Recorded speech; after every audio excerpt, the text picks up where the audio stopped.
Today, we're actually going to focus on veterans' mental health. Because it is important. It's a conversation that I personally feel that doesn't happen very often. We talk about, and I love the fact that we as a community, we as a country are really talking and opening up more about mental health and recognizing it. But I feel that there's communities like a veterans community that is being left behind or maybe not fully understood because just like health, we can't not just generalize and say, well, this is how it works, this is how it is, this is the prescription for everybody, and there you go, right? We need to really center it, we need to really personalize it. And like I said, today we're going to concentrate on veterans mental health. Not to say that, again, we're prescribing this as the right way to approach mental health for all of our veterans, because just like with everybody else, this is a very personal journey. And to have that really important conversation, to really bring awareness to some of the complexities, some of the unique parts, some of the unique things that affect our veterans, I have great people joining me this morning. I have Daniya Nixon. She is a licensed graduate professional counselor with Counseling and Career Services here at Howard Community College. And I also have Michael Griggs, and he is a military services and reporting specialist with the Office of Records Registration and Veterans Affairs at Howard Community College. We have a third guest who will be joining us in a little bit here at our conversation, but we wanted to get started. We wanted to, bring the topic to you guys this morning. And we're going to start with you, Daniya, just getting to know you a little bit. If you can just tell us a little bit about your background and what it is that you enjoy the most about your job here at Howard Community College. Thank you both for being with me, for bringing this important topic, to everybody in our community, and for sharing your time and this platform with me this morning. Awesome. Thank you, Cris. My name is Daniya Nixon. My pronouns are she, her, and I'm a personal counselor here, Counseling and Career Services. And prior to becoming a therapist, I was active duty military, and now I'm in the National Guard. So I would like to throw out a disclaimer that I'm not here as a representative for DOD or the military or the government in any way. I'm just here speaking from my personal experiences as a veteran and my personal and professional experiences as a therapist. One of my favorite things about working at HCC is just getting to be a source of support for students. Going into college, being in college can be just a really interesting time in life. A lot is changing, a lot of new things that can be overwhelming. So I really love getting to be a source of support and really connect with students at this particular time in their lives. Absolutely. And, college itself is challenging, right? I've been saying this. I can't imagine. I personally thrive in that environment of the classroom where I can go and see my classmates and see my teachers and have that interaction one-on-one. I commend all of our students. And, this morning, not that you guys needed to know this, but this morning we were going to do this show through Vimeo. And because we are celebrating, our nurses, there's a nursing pinning celebration happening in just a little bit here at Howard Community College. Because of COVID, we had to adjust at the last minute, go from in-person to virtual. But, I commend all of those students because they have been flexible. They have adjusted through all of the ups and downs and have continued to move forward with their education. And again, celebrating everybody that's, finishing that first part of their career today, continuing to move forward. Mike, let's go to you and remind us again, please, of your job here at HCC. You've been with us a couple of times, and I so appreciate. Actually, you were the one who brought this idea last time we had this conversation. You were the one who said, I think it's important that we talk about this, and here we are. So just remind us of your job, a little bit about yourself, and what you do here at HCC with our students. Okay, good morning, Cris, and thank you for having me here today. And hello, Daniya. I am Michael Griggs, military services and reporting specialist, as you mentioned earlier. What that means is I'm a liaison between the veteran and the VA. I help with their benefits. And some of the companies that help them with their benefits, I'll just help them out with that. And I end up doing a little more, but that's my primary job is to be a liaison between the student and the VA. Let's talk about that little more. I think that little more is what sets you apart. So let's just give a little glimpse of what that is.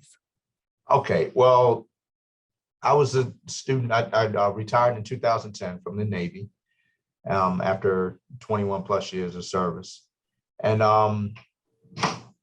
so when I got out of the Navy, I had to navigate the whole thing of doing, benefits and things of that nature.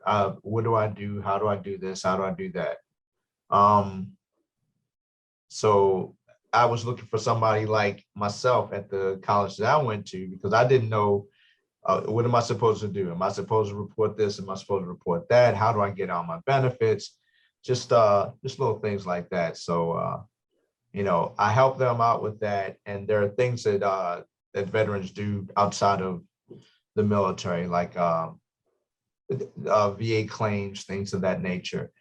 And so I had to, go and try to navigate that, appointments, things like that. And I've had veterans come in and say, hey, well, I've had this nagging, this and that. And, when I got out of the military, I didn't get a ton of help because, you're out processing and, sometimes it's like, okay, here's your paperwork. Thank you for your service and move on. But then there's that, okay, what do I do now? And so I'll help them with that a little bit, based on what I've been through and who I've spoken to with the VA and other organizations to help out with VA claims. So, it's not a part of the job title, but just being a veteran and talking with another veteran, that's the type of thing I'll help out with. I love what you just just the said. conversations too, just a normal conversation, because we are different, we're a different group. People, you sit down and you start talking about where you've been and what you've done, and people relate to it, or they go, okay, well, that's interesting. This is what I did. And it just becomes somewhat of a conversation. I've had one student tell me that it's like a therapy session, and I wasn't going for that. But, it ended up being a half-hour conversation just about the military, what we've done, and, just everything else in life. So that's the type of thing that I end up doing here. And that's why I like this job so much. I appreciate everything you just said about that so much, Michael. And that's why I wanted to bring that up, because it's not just the nitty gritty. It's not just the checkbox. This is what needs to happen, done. I love that you said that shared experience, right? That you're not claiming to be a professional. You're not claiming to be, a therapist. You're not claiming to do anything right like that. You're doing your job, but you have that experience. You have that shared experience. You have that understanding because you had to go through that. And Daniya, I want to start that conversation this morning exactly about that. You said, Michael, something about, when I first started, I was looking for somebody like me. I was looking for somebody who at least could understand where I was coming from and help me figure out all of this, right? That transition from, time in service back into civilian life. Daniya, let's talk about that. Let's start a conversation there. Mhm. And I know, Mike, you started kind of like focusing on school, but let's broaden it, right? Let's just talk about that transition in itself and some of the uniqueness of that and some of the complexities that maybe we don't forget, maybe we don't understand, maybe we forget, what that really is and feels like. Help us really understand what that transition means and feels and looks like, for our veterans. Yeah. No, I think that's a really great place to start. So I'll kind of start with my own personal experience and maybe use that to illustrate some of these things. So I grew up as a military dependent. I did ROTC in college, commissioned. So my whole life has largely been shaped by the military. So when I left, it wasn't just like leaving a job, but like leaving a way of life, kind of. And so I had a lot of feelings about that. I was like nervous, I was really excited, kind of sad, right? So there's just like a mixture of things. And then, my example happens to be about school, but that's just what I did next. So I went into grad school after like kind of 3 weeks of being out of the military. And most of the people in my cohort were fresh out of undergrad. So we just had like really different experiences. And I felt really disconnected from them a lot of times because, they're like very stressed about this week of like a couple of assignments. And I just couldn't relate to that because I'm like, this is like a Tuesday, right? Like I've had way more stressful weeks than this. And so I think that example kind of highlights that feeling of a disconnection from what I knew, what I've been experiencing for me kind of my whole life to this like new realm where I just felt so like out of place, you know? And so like my classmates are bonding around their shared anxiety. And I'm like, what? And so something I hear a lot from veterans is like, I feel like I'm in this weird space where I'm not having the same experience as the people around me. And they're also not really understanding my experience, right? And so there's just this like disconnect, and that can feel kind of isolating. And you're talking about school, rejoining family life. I could imagine that is also, kind of like the same because when you're serving, and this is, listening to other veterans talk about their experiences. I remember very clearly somebody saying in a conversation that they were having, I had to be alert. Like I literally would sleep with one eye open, one eye closed because we were in danger. This was somebody who was, at the front line. He was like, Mhm. our lives depended on us being alert. And we had that sense of urgency of something could happen at any minute. And suddenly being taken out of that and having this peace at home as you just said, the things that are super big for us, right? Like Mhm. maybe our child did something that was out of place or whatever. They were like, those things felt so small Mhm. compared to my experience that it was really hard, even though they were craving to be home and they were really looking forward to become part of that family again. Yep. Redefining their purpose in the family, their role in the family was a real struggle for this person who was sharing their testimony. Mhm. um I found that so interesting and so valuable, and we just had our third guest join us here this morning. Good morning and welcome, Paul. Mike or Daniya, if you guys can talk a little bit about that. So I think you hit the nail on the head talking about this like change in roles or like settling into a new role. So especially for folks with kids, right? There's a routine that's been happening while you've been gone, and now you're back and you like, okay, this is how I remember things, right? Or this is how I used to engage with my child. That's not working. They don't really know me, right? That can feel really like hurtful, right? A lot of times people are very hurt by this. And so I think that there needs to be a conversation about that like things are different. Different is not bad. Different is just different. And we can adjust to different. We can re-engage with our children or our spouses or other family members. We can develop new ways of connecting. Maybe before all I did was like change my baby's diaper and tickle their feet and that was enough. And now like I got to do more than that. So yeah, but I think a conversation about the fact that this doesn't have to be a bad time, it's just a different time, and that it may be difficult adjusting, but lots of things are difficult, but they can still be accomplished. Thank you for bringing that up, that it's, it can't be challenging, but it can be really good where you can still concentrate on that joy and just find the way to really find together and make it work.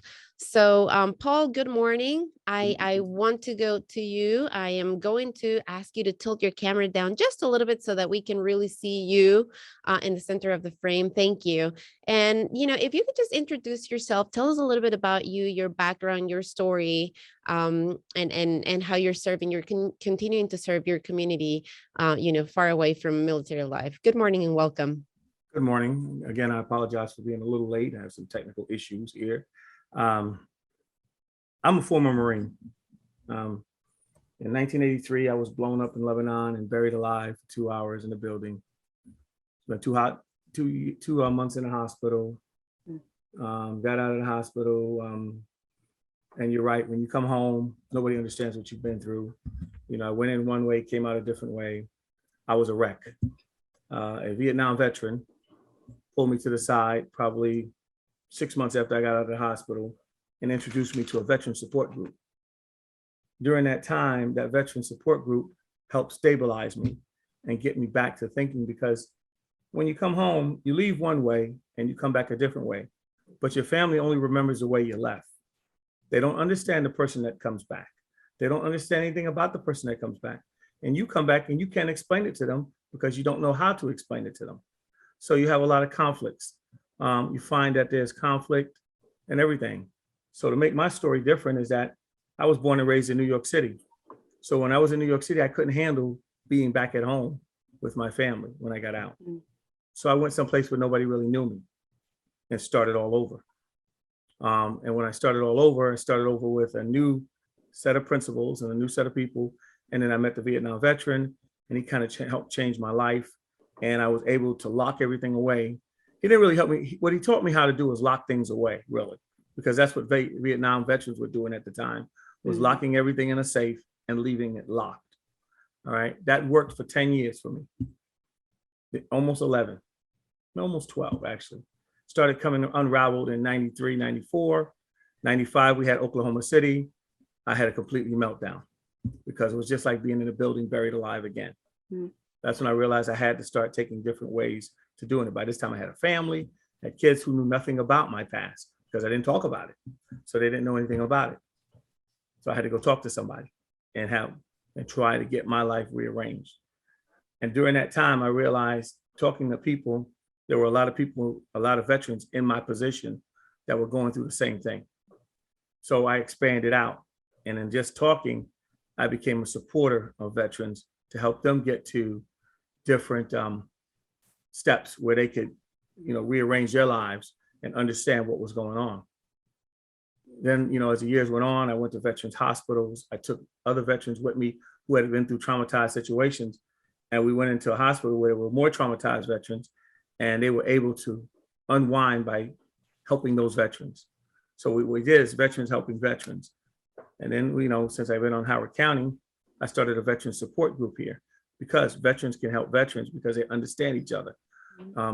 1 minute you're a team with 5 people or 10 people or even 40 people, and you're all together, you're a family, you're in a war zone, you're hot, everybody's brother, and then you're out and you're by yourself. Then you come home and you're not used to civilian life where whatever people say is not always what they mean, and you don't understand that. So you're used to saying what you mean, meaning what you say. Then you get into civilian life and they don't do that. They say you one thing, they do something different. They may hint at one thing, you think you're interpreting it correctly, and you're interpreting it completely wrong. And before you know it, you're the outsider and everybody's calling you crazy. And now you act crazy because everybody's calling you crazy, and you fulfill that fantasy of these other people, and you don't even realize you're doing it. So what I try to tell the guys that we talk to in these veteran support groups is, if you want to talk about something, we don't judge. Come to the support group and talk about anything you want to talk about, because we're not going to judge you. We're going to sit there and give you an opportunity to be yourself. And we're going to give you, if you need the help, we're there to give you the help, but we're not going to judge you. And then we're going to let everybody in the group tell you what helped them. So maybe it will help you. We're not telling you what to do. We're just telling you what works for us. And maybe you might want to try it and see if it works for you. So what we do, and what I do, is I facilitate those meetings. And I try to get these guys to understand that I was there. I may have not had the same wounds you have. I may have not had the same issues you have, but I was there in the mud. And then we try to get, and lately, we've had a lot of females who come in with sexual trauma in the military that they've dealt with. And we accept them the same way as if we accept the people who had, who've been shot and blown a leg off, because that trauma is real. And it's real to them. It's real to the situation that they're dealing with. And they were military, and other people, their families won't understand that. So if they don't understand that, it's hard for them to associate what's going on with that individual. So we have that. Then we have the veterans who come in who've never been in a war zone, but fired drones from 1,000 miles away and blown and watched the drones hit and spatter lives. That's traumatizing enough too. So we deal with that because that's another trauma that people don't realize. Oh, you've never been in a war zone. You never seen nothing. But if you watch video and you struck that video and blew that family up by mistake, instead of the terrorist that you were looking for, or the zone you were looking for, you hit a car and you killed 20 kids, that's traumatizing. Even what happens in war, but that's traumatizing to those guys and gals. So when you deal with those situations, those are all parts of being a military person and trauma. You come home at the end of the day, and it's almost like you walk into another world, and everybody expects you to be the happy father, the happy brother, the happy son that left. And meanwhile, you got this look on your face like you don't want to be bothered with nobody, just leave you alone. And then what do? The guys end up turning into drugs, or they turn to alcohol, they turn to abusiveness, they turn to violence, they turn to all these things because they don't know where to go. And they're too proud to say that they have a problem. So these are the issues that, as a veteran and what veterans face every single day when they come home. And it doesn't matter if they're 18 or 80, they have faced these issues. And being able to face them and let them know that they're not alone is the first step to recovery. Thank you for normalizing, first for being so open and honest and just transparent about the reality. I think that it's not easy. I can tell you that sitting here is not easy to listen to this, but it's really important that we all just listen. And like you said, without any judgment. The other thing I want to thank you for is for normalizing and for really leveling the plane for everybody, because we forget that everybody who has served is a hero, right? And that's not to say that because you were buried for 2 hours alive under a building, you're more hero than somebody who, like you said, was doing some of the other work, that was never in that front line, that was never buried under a building. So thank you for bringing that up. And thank you for recognizing and helping us recognize that everybody who has served can come back and have trauma, because I think that as a society, we are ready to clap those who have had those heroic Hollywood-like moments, but we forget that the reality is that everybody who's there is making the same sacrifice. Whatever job it is that you are doing out there, serving in the military, in the Navy, in the Air Force, you're making a sacrifice. You are a hero just for what you're doing already. So thanks for just leveling, that for everybody and for just bringing us all to that reality. I really appreciate that so much. You mentioned trauma and you talked about trauma, and Daniya, I want you to help us here with that, because I think that that's the other thing that we forget, right? Just like we are expecting our heroes to have this really big moment, right? Almost Hollywood, like I said, like story behind it. We expect the same thing about trauma. It has to be something that's really huge, really big. It has to be newsworthy almost, right? Let's redefine trauma for all of our viewers and all of our listeners. And let's really bring it home. What is trauma? How, do we need that big moment, or can it happen from smaller things? Like you were saying, just pushing a button, something smaller. Can that create trauma in our lives? Absolutely. So trauma, generally speaking, right, is this perceived or actual threat to a person's body or life or their sense of safety. And so, if you're in combat, that can be very traumatic. Military sexual trauma also can be very traumatic, even if there's no violence involved. Maybe there's coercion, but not physical violence. Those things can absolutely be traumatic, and trauma is complex. It's a complex system of responses from your body and from your mind to those situations. And that can look differently for a lot of people. So, a common one that people associate with veterans is fireworks. And a lot of veterans are triggered by fireworks because of their combat experiences. But there are also veterans who, as Paul was saying, maybe they have had to drop this bomb from, the States, right? With a drone. And then their spouse is like, oh, can you pick up milk on the way home? Right? That's weird. Those things are supposed to be very separate. So that can be traumatizing. Now you're bringing that home to your family immediately, right? You did that thing this afternoon and now you're home this evening. So yeah, trauma is very complex, and sometimes it doesn't look the way people expect it to look, right? So maybe folks are looking for someone who's severely depressed, and that may be the case, but externally, that's not what you see. You might see someone who's more reckless, right? Engaging in dangerous behavior, as was mentioned. So I think part of it is like you said, there's this very Hollywood-like perception of what all of these things mean and look like, but that's not always the case. And I'd like to add, trauma can be compounded. You can have little trauma, little trauma, little trauma, and it builds up almost like an electric shock until you explode. Trauma can be little things.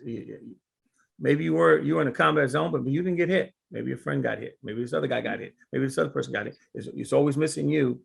And then something happens to somebody close to you and you explode. It could be home. You could have brought all that home with you and said everything is locked away and you're good, you're great, you're good, you're great. And then something happens at work and this boss starts to get you stressed out. The coworkers start to get you stressed out. Your family's getting you stressed out. That all adds up until you explode.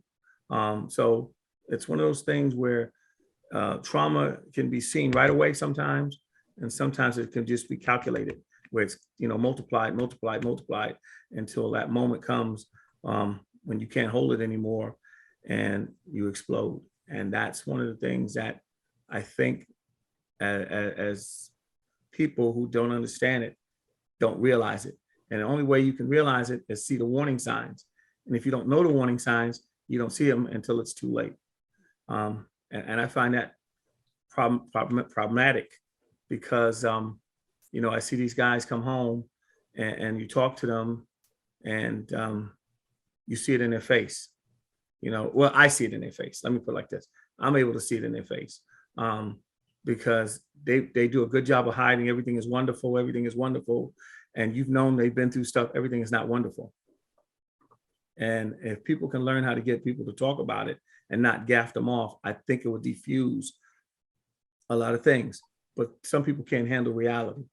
They can't handle what these people have been through. They can't handle what they want to say. So they ignore it or they talk around it and they pretend not to hear it. Well, that doesn't work for a veteran who needs to let loose that excess of energy, because what it does, it just pushes it back inside and overloads his circuits. Anyway, that's right. A recent study showed that, there's been an increase by 90% of veterans utilizing mental health services. Two things that come at least to me, right, from those numbers is one, or make me question rather, is it that there is more awareness amongst our veterans of the need, right, to utilize and to seek mental health? Is that why that's happening? Or is it just that there's that much of an increase of a need of mental health services, right? Like it's a question I have in my mind. Is it really that our veterans are getting stronger in seeking that mental health, or is it just that we have so much more need for it? And the other thing that I want to break from that is, I want you guys to talk about, like you just said, Paul, some of the things that we should look at. And Daniya, you also said, depression. Like, what are the most common diagnoses? What are the most common mental health issues that our veterans are facing today? And I'll let either one of you guys take this one. So to answer your question about the increase in folks seeking services, without looking at the study or anything, I like to think that it's both.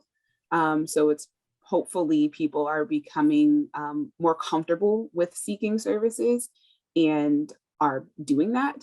And also there is the potential that the need is continuing to increase because of the state of the world, not even just as a military member or a veteran, like you're a veteran within the larger world where there's a pandemic happening and there's all these other compounding factors.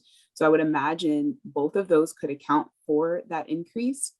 And as far as things that we see most commonly with veterans, you're talking about depression, anxiety, PTSD, also traumatic brain injuries. And so those things are, at least for depression and anxiety, those are pretty common in the general population as well. But we are seeing them occur at slightly higher rates among veterans, given all of the things that we just talked about.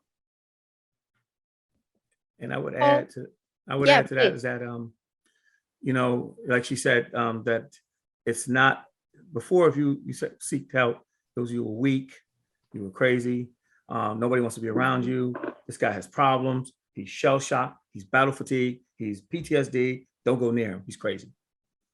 That's kind of set aside now. People are more acceptable to saying, listen, I need some help. I was a Marine. You know, when you got out of the Marine Corps, you thought you could run through a brick wall and not get hurt. Okay. So when you came out, if you told somebody you were having problems, they looked at you as being weak and insufficient. So now it's more acceptable to be able to sit there and go, I need some help. It's more acceptable. And still not everybody's doing it, but it's more acceptable for the guys to say that they need some help because this is the problems that we're having. So piggybacking on what she was saying is that if you look at it like that, I can see where more people are actually getting the help that they need. At least they're trying. Some of them don't follow through all the way, but they take that first step. Getting them to take the second step is a little more difficult from time to time, but at least they get that first step in there. And that's because somebody's talked them into it. So let's talk about that, right? And that importance of that first step. You talked earlier also about non-judgment. I want to, it's also a two-part question here, right? Is what are some of those maybe red flags? What are some of those things that we should be looking at, right? On our veterans that we could maybe notice and say, and that's really the second part of this question is, how do we approach that? If we recognize some of these red flags, right, that you can tell us about, how do we approach them? What's the best way? How do we support? How do we start that conversation so that it does not feel judgmental, but it actually feels, you know, coming from a place of love and care and support and really caring about, you know, the wellness of our veterans. And Paul, let's start with you, and then we go to the Nia. Okay, so what I like to say is this: to get somebody to open up, first, if you're surprised at what they tell you, you can't show you're surprised. Because if you show you're too surprised, they will shut down in a minute and figure, you know, I can't tell them this, they can't even handle this part. Two, if you can get them to talk, let them talk without interrupting them, giving them opportunity to express it. If you have to write down a note or something so you can remember how to come back at it, giving them an opportunity to release it. Because once they release it, you will see emotions drain.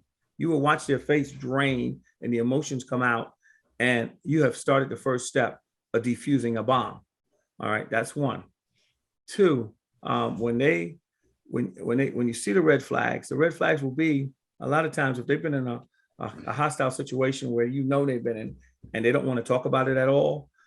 That's because they're holding it inside and they're not letting it out. What they're doing is they're holding it inside and they don't think you can handle it, or they don't think you could be responsible for it. So you can make some recommendations, and they got to be slight recommendations, because if you feel like you're pushing them, all you do is push them away. You can make recommendations like, hey, you know, there's a veterans group down there. Maybe you don't feel comfortable talking to me. You know, talk with some veterans, you know, some guys that's been in the mud, you know, have done some things. Maybe they talk to you and you can talk with them. Give them that kind of out, you know, give them, you know, the American Legion or the Veterans of Foreign Wars or something like that, where they can feel comfortable talking to individuals who will understand them a little bit better. And they may feel better talking to them because they may know these guys have been through some stuff and it's not going to judge them. So sometimes it's hard to talk to your family because you're supposed to be the mighty, especially if you're a man who has an ego problem, you're supposed to be the mighty guy, never fall down, always marching straight, always picking everybody up and carrying them on their back. And meanwhile, you're doing that and your energy level is going down and down and down. And then 1 minute, you know, you're at the bottom and you explode, you don't even know how. So those are the things I look at when, you know, I talk to veterans, and what, like I said, what helped me out and what's helped other veterans out over the years. Mm-hmm. Yeah, I think you made some really, really great points, Paul, especially about when people come to you with something. And truthfully, this applies to even folks you know that aren't veterans. If someone is trusting you with information, like just let them say it, you know, give them the space for that. As far as some red flags, something that I just generally like people to know, and again, this applies to your veteran friends, but even non-veterans, is anytime you notice a major shift in someone's like personality or behavior, that may be a cause for concern. So, you know, if someone, it's usually like more mellow and they're suddenly like, yeah, let's go, you know, they're always like hyped up, that is something to be aware of. Or if they're usually like super energetic and they want to do things and now they don't want to do anything, right? Those are some major swings And those are things you would want to watch out for, especially knowing that maybe that person in your life has been in combat or has experienced some kind of trauma.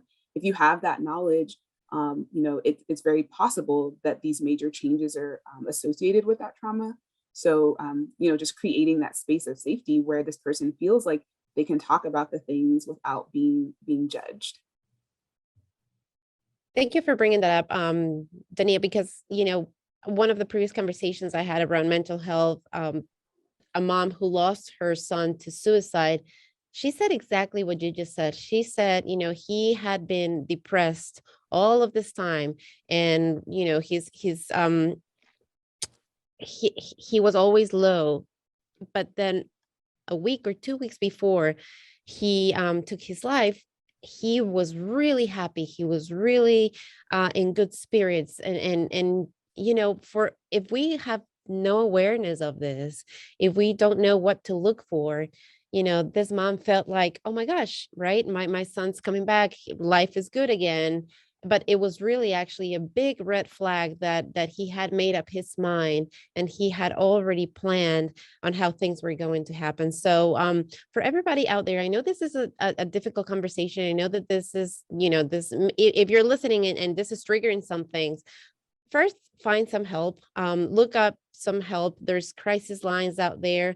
If you are finding yourself in the situation, I'm going to ask Daniya, Paul, if you guys can share some resources. Where can people find somebody? Also, if this is too much for you right now, keep scrolling and come back to it later. If you don't want to come back to this conversation later, I do ask though that you just call somebody, that you find that safe person, that safe place, that safe group that you feel comfortable sharing your experiences with, so that we can, like Paul says, diffuse that bomb, because you matter, you're important, and there's a lot of people out here for you. So Michael, let's start with you here at HCC. For our students here at HCC, where can they find that help? Daniya will go to you, and then to you, Paul.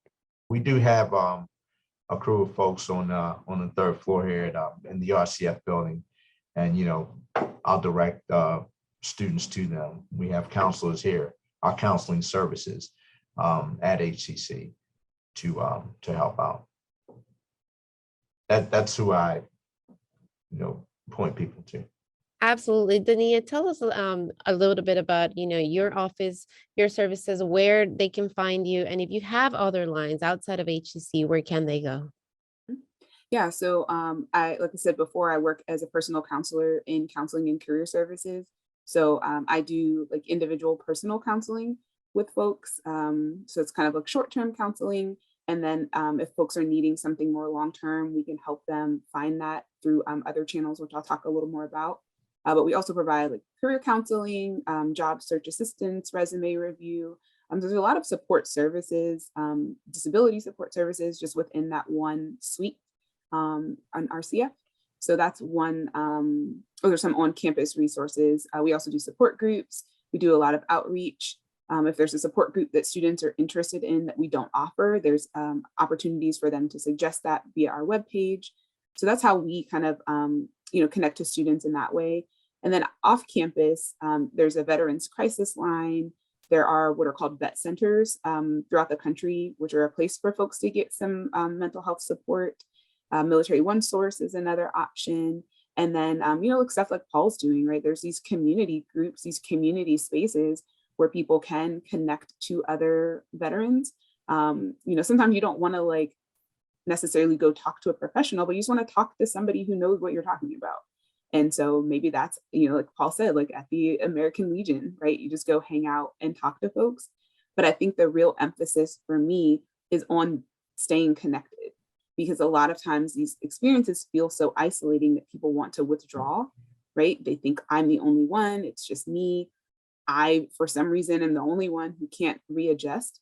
But based on the numbers and my own experience, that's just not the case, right? There's so many people who are having the same experience with you as you, and just connecting with even one of them can be really, really, really transformative. So all these resources are out there.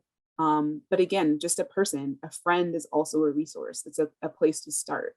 So I like to include that as well. Paul, what can you add to that? Well, I am on the the Nami Board of Directors, which is the National Agency on Mental Illness. And I will tell you that we have, excuse me one second. We have the NAMI has a group where they actually do counseling here in state of Maryland and, all over the state. And we have a group in NAMI Howard County who handles a lot of things that deal with mental illness. And they deal with not only, I started the veterans part of it because they didn't have one in the state. So actually on the veterans part, we have one now that we're trying to start up all over the state. So we have veterans calling in from Charles County, Carroll County, up in Baltimore County. We had somebody down from the Eastern Shore call in to our group last month and dealing with veterans from all over the state. They also have things for families, for family issues and for children issues. They have group meetings for all of those. And there are good resources. You also have Grassroots, which is down the street for really emergency situations. So if I have a situation with a veteran online that I'm finding that what we call a hot potato, which means he is a risk of hurting himself or someone else, if we can't get 911 to get to his residence, we normally will reach out to Grassroots and see if they have a mobile unit, crisis unit in the area that we can send to them. Because if they're not in our county, we don't know what's down there in Charles County. We don't know what's down, and I don't tend to want to send the police to a house that can turn bad. I tend to want to send an emergency unit for mental health to a place to give them the first opportunity to defuse the bomb before we send in a grenade to blow up a bomb. It's one of those things where you don't want to put the person in a situation where they feel like if they hadn't called in, this wouldn't be a problem right now. You want to put the person in a relaxed situation where they can sit there and go, okay, they sent somebody here. These people are just going to talk to you, see how you're feeling, and they can make a decision on the spot. Because me talking to you through the line, I can see your face, but I can barely judge you. I can judge what you're saying. I can judge your eyes and see, some things that I look for to see what stresses you're under. But I can judge you better if I'm sitting in front of you. If you have a nervous tick, if you have, there's a lot of things that we look at. And I'm not a psychiatrist. I'm not a trained professional. I'm not any of those. I mean, I have a master's degree in leadership, but I've learned this over the years on how to judge people. And I'm pretty good at judging, different things that go on and trying to point people in the right direction. So NAMI is a good resource for a lot of mental issues, a lot of mental health issues, for both family, children, veterans. Grassroots is your emergency in this area is your emergency issues. Because they have the professionals on standby all the time to go in at a moment's notice to help bring the people out of their crisis situations. And that's what I use. Mm-hmm. The one number that I would like to give everybody is the National Suicide Prevention Lifeline, and that's 1-800-273-8255. 1-800-273-8255. So there's a lot of resources out there. We need safe spaces. We need trained professionals. Everybody needs to learn how to support each other better. And it starts with that awareness. It's like, okay, if somebody's going through a crisis, maybe calling the police on this one's not the best way to go. Maybe we need to call Grassroots. Maybe we need to find somebody else and start there. Thanks for bringing that up. We have just about 10 more minutes, and I really, there's so much more. There's so many things that you guys have brought up throughout our conversation that could be full 1-hour conversations. But I'd like to take this last few minutes that we have together to open it up to you guys, right? I had 2 questions. The one was really geared towards, okay, for everybody who's listening, who's watching, who may not be a veteran, just everybody in our community, right? Things that you want them to be very, very aware of and take away from this conversation. And also I had a question about veterans, right? If you guys could speak to the veterans themselves, maybe somebody who's in transition, maybe somebody who's going through this. So I will let each one of you can combine them both into one. You can decide which one you guys want to talk to, for the last few minutes that we have together. But if there's one message that you want everybody to take away or you want to send away today from our conversation, what would that be? And Daniya, we'll start with you. We'll go with Mike. We'll finish with Paul. Mhm. Thank you. So my overarching message really is about like connection and community, which is what I touched on a little bit earlier. But human beings are social creatures, right? We need the support of other human beings. And I think we get a lot of messaging, in the military specifically too, about like being independent, being an individual, right? But that's not how these things work. Like we didn't end up with PTSD as an individual, right? Something else happened. Other factors were involved, other people were involved, but then we feel like we have to solve the issue on our own. And I think that's really unfair, right? Because it's like pretty hard to do. And then people end up feeling like, again, incompetent. Why can't I get it together? Why, right? And they blame themselves a lot. And then, this becomes this additionally isolating experience that we were talking about. So what I like to say is like, you didn't create your challenges on your own. Why do you feel like you have to solve them on your own, right? There are other people here who want to do that. And again, that might just be a friend or a family member, or it might be a trained professional. But there are people that want to be a part of your healing if you are able to let them do that, right? So community. Community is really like the thing that I like to remind people about. My message, and I was kind of writing them down. Number one, you're not alone. There are people here to help you out, to give their best effort to help lead you in the right direction as far as getting the help that you need. If you have questions, ask. I say that to my students all the time about the VA benefits, but I also, let them know that, if you have something to talk about, and, if I'm not the person, then fine, I'll help you get to the person. But, if you have anything you want to talk about, go ahead and ask, talk to me. We can talk, we can Zoom, we can email, phone, however you need to speak to me, I'm here for you. Another one from the one that I said this on the Veterans Day interview to folks who say that they're going to help veterans.